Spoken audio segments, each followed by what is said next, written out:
Hi அம்மாஸ் and families, எல்லாருக்கும் வணக்கம். எல்லாரும் எப்படி இருக்கீங்க?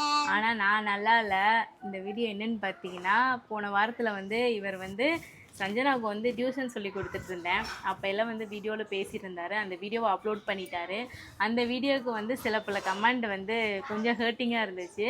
அது என்னன்னு பார்த்தீங்கன்னா, சஞ்சனா நான் ஹார்ஷாக சொல்லிக் கொடுக்குற மாதிரியும் நீங்கள் சாப்பிட்டா சொல்லிக் கொடுங்க, ஏன் குழந்தைகிட்ட ஹார்ஷாக நடத்துகிறீங்க, அதுவும் இல்லாமல் 10th படிக்கிற குழந்தைக்கே ஒன்றும் தெரியுதுல்ல, போக போக படிச்சிருவாங்க, நீங்கள் ஏன் பிள்ளைய ஹார்ஷாக நடத்துறீங்கன்னு கமெண்டில் சொன்னீங்க. பட் உங்கள் முகம் தெரியல, கமெண்ட் மூலியமாக சொல்லிட்டீங்க.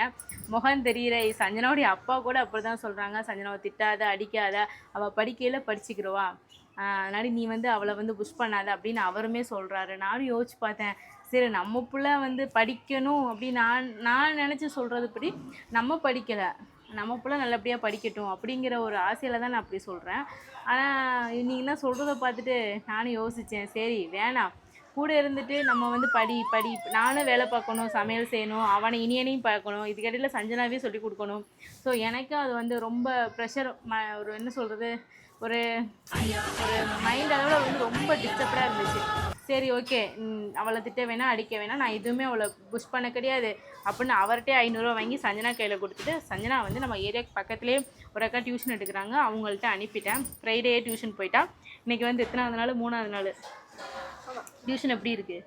டியூஷன் நல்லா இருக்கு, சூப்பராக இருக்கு, நல்லா சொல்லித்தரேன், நல்லா சொல்லித்தரேன். அப்போ நான் ஒழுங்காக சொல்லித்தலையா? உங்கள் அளவுக்கு யாருமே சொல்லித்தரேன். சரி ஓகே. இந்த வீடியோவுக்கான ஒரு ரீசன் என்ன, எதுக்காக இந்த வீடியோன்னு பார்த்தீங்கன்னா, சஞ்சனாவுக்கு லாஸ்ட்டு சனிக்கிழமை பேரண்ட்ஸ் மீட்டிங் வச்சுருந்தாங்க.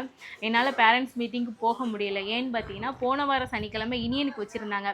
அப்போ இந்த டைம் இனியனை விட்டுட்டு போகணும், இல்லைனா கூட்டிகிட்டு போகணும். ஸோ போக முடியல. அப்புறம் சஞ்சனா மிஸ்ஸும் சொல்லியிருந்தாங்களாமா, உங்கள் பேரண்ட்டு சனிக்கிழமை வர முடியல அப்படின்னா மண்டே டியூஸ்டே அந்த வீக்கில் வர சொல்லுங்கன்னு சொன்னாங்க போல். நேற்று என்னால் போக முடியல. இன்றைக்கி நான் பேரண்ட்ஸ் மீட்டிங், அதாவது ப்ராக்ரஸ் கார்டு சைன் போடுறதுக்காக போயிருந்தேன்.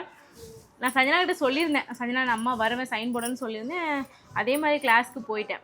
சஞ்சனோடைய class miss 4th standard miss.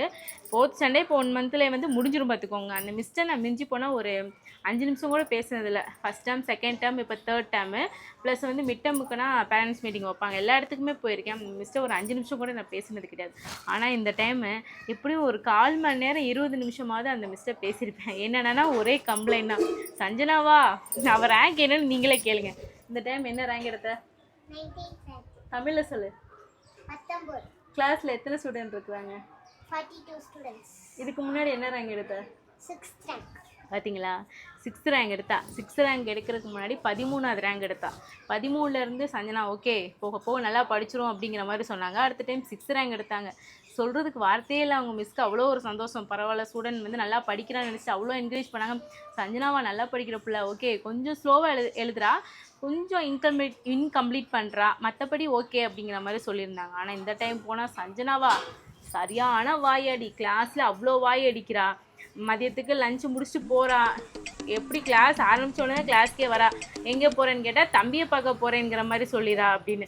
இனியன்ட்ட கேட்டால் இனியன் உன்னை பார்க்கவா சஞ்சனா வந்தான்னு கேட்டால் அவன் சொல்கிறான், அவன் என்னையே பார்க்கனா கிளாஸ்க்கு வரலாமா, அவள் ஸ்கூலில் போய் சுற்றுலா போகலாமா, அதனால தாம்மா அவள் இன்கம்ப்ளீட்டாக வந்திருக்கா, அதனால தாம்மா அவங்க மிஸ்ஸு சொல்லியிருக்காங்கன்னு அவன் கம்ப்ளைண்ட் பண்ணுறான். எங்கடி போகிற, லஞ்சு டயத்தில் நீ எங்கே கிளாஸை விட்டு வெளியே போகிறேன்னு கேட்டால் அவள் ஃபஸ்ட் ஃப்ளோரில் இருக்கா. ஃபஸ்ட் ஃப்ளோரில் ரெஸ்ட் ரூம் இருக்குது, அங்கே யூஸ் பண்ண மாட்டாளாமா. கிரவுண்ட் ஃப்ளோரில் இருக்கிற ரெஸ்ட் ரூமில் தான் போய் யூஸ் பண்ண. ஃப்ரெண்டு கூட அப்படியே போயிட்டு கேன்டீனாக சுற்றிட்டு அப்படியே ரவுண்ட் அடிச்சு வரா போல். நான் கேன்டீனுக்கு சஞ்சனாவுக்கு ஸ்நாக்ஸ் எப்போவுமே வீட்டில் வச்சு விடுவேன். ஃப்ரூட்ஸாக இருக்கட்டும், ஸ்நாக்ஸாக இருக்கட்டும். கேன்டீனில் நான் அலோவ் பண்ணதில்லை. ஒரு 2nd 3rd கொடுத்து விட்ருக்கேன். பட் இந்த 4th எல்லாம் 1 டைம் கூட நான் கேன்டீனில் வாங்குறதுக்கு அலோவ் பண்ணது கிடையாது. எல்லோரும் சொல்கிறபடி நான் ஸ்ட்ரிக்டாக இருக்கிறனாடி இவள் இப்படி இருக்கிறாளா, இல்லை நான் அவளை கண்ட்ரோல் பண்ணாமல் இருக்கவும் இவ்வளோ மார்க்கு லோவாக இருக்காளான்னு எனக்கு தெரியலை.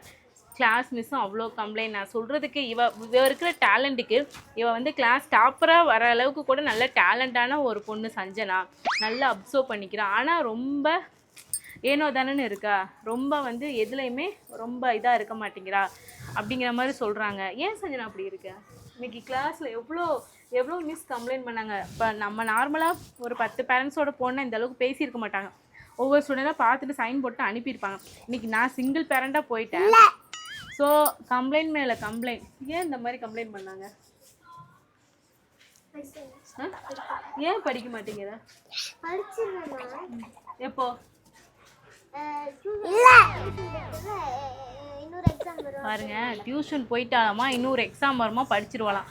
அப்புறம் இன்னொரு கமெண்ட், அந்த டியூஷன் வீடியோவில் போட்டிருந்த கமெண்ட், இது என்ன கமெண்ட் பார்த்தீங்கன்னா, பாப்பா சஞ்சனா கிட்ட சொல்லியிருக்கீங்க, உங்கள் அம்மா படித்த மார்க்கை காட்டு, ப்ளஸ் உங்கள் அம்மாவோடைய ஹேண்ட் ரைட்டிங்கை காட்டுங்க, அவங்க அம்மா எழுதின ஹேண்ட் ரைட்டிங்கை காட்டுங்கன்னு சொல்லியிருக்கீங்க. ஆனால் என் பிள்ளைய நான் படிக்க வச்ச அளவுக்கு என்னோட பேரண்ட் வந்து படிக்க வைக்கல. நாங்கன்னா அப்போ இல்லைனா ஒரு கவர்மெண்ட் ஸ்கூலில் தான், நான் 5th வரைக்கும் ஒரு கவர்மெண்ட் ஸ்கூலில் தான் படித்தேன். 6th +2 வரைக்கும் ப்ரைவேட் ஸ்கூலில் ஒரு கம்யூனிட்டி, அவ்வளோ அந்த ஒரு குவாலிஃபிகேஷன் தான் எனக்கு. ஆனால் அந்த டைமில் ஒரு 5th படிக்கிற வரைக்கும் எல்லோரும் டியூஷனுக்கு போவாங்க. நான் ஒரு 5வது படிக்கிற வரைக்கும் 20 ரூபா தான் டியூஷன் ஃபீஸு. அந்த 20 ரூபா கொடுத்து கூட என்னை வந்து டியூஷன் போட முடியாது. அந்த வயசில் வந்து அப்படியெல்லாம் கஷ்டப்பட்டு நாங்கள் படித்து வந்தோம் தான். ஆனால் நம்ம பிள்ளைய வந்து அப்படி படிக்க வைக்கக்கூடாது, நம்ம தகுதி, நம்மளுக்கு வந்து கடவுள் கொடுக்குற அளவுக்கு நம்ம பிள்ளைய நம்ம நல்லா படிக்க வைப்போம், நம்ம தகுதிக்கு மீறி தான் இப்போ சஞ்சனாவை படிக்க வைக்கிறேன். சரி ஓகே, டியூஷன் தானே, என்கிட்ட இருக்கிறது ஹார்ஷாக உனக்கு ஃபீல் ஆகுதா, சரி நீ டியூஷன் போ. அவளை அக்செப்ட் பண்ணிட்டா. சரி நீ டியூஷன் போறியான்னு கேட்டேன், போகிறேன்னு சொல்லிட்டா. Okay, happy. 500 ரூபா வாங்கி இவ கையிலே கொடுத்து இவளே நேற்று போய் டியூஷன் மிஸ்ஸையும் ஒப்படைச்சிட்டா. ஓகே, இவளை வந்து டியூஷன் போனால் தான் படிப்பா. நீங்கள் சொல்கிற மாதிரி நான் வந்து அவளை டீல் பண்ணுறேன், ஹார்ஷாக நடந்துக்கிறேன்னா 6th ரேங்க் எடுத்தவ வந்து 19th ரேங்க் எடுத்துருக்க வாய்ப்பே இருக்காது. நான் படின்னு அவளை புஷ் பண்ணியிருந்தேன்னா கண்டிப்பாக அவள் நல்லா படிச்சிருப்பா. ரொம்ப ஆட்டம், கிளாஸ் போயிட்டு வந்த உடனே பேக்கை தூக்கி வீட்டில் எந்த வேலையுமே பார்க்க மாட்டாள். ஒரு லஞ்சு பாக்ஸை வந்து எப்போவாதான் சிங்கிள் எடுத்து வைப்பா. அதுவும் நான் அந்த சொன்னாதான் அந்த வேலையும் செய்வாள். யூனிஃபார்ம் ட்ரெஸ் சேஞ்ச் பண்ணிவிட்டு சாப்பிட்டு விளையாட ஆரம்பிச்சிடுவா. பட் படிப்பில் கான்சன்ட்ரேட் பண்ணவே மாட்டேங்கிறா. அதே தான் இன்றைக்கி மிஸ்ஸும் கம்ப்ளைண்ட் பண்ணாங்க. நீங்கள் சொல்கிற மாதிரி நான் வந்து குழந்தைய வந்து புஷ் பண்ண விரும்பலை. அவள் வந்து ஃப்ரீ பேர்டாக, அவங்க அப்பாவும் அதை தான் சொல்கிறாங்க, அவள் படிக்கட்டும், படிக்கிற ஏஜில் படிச்சுக்கிட்டோம்.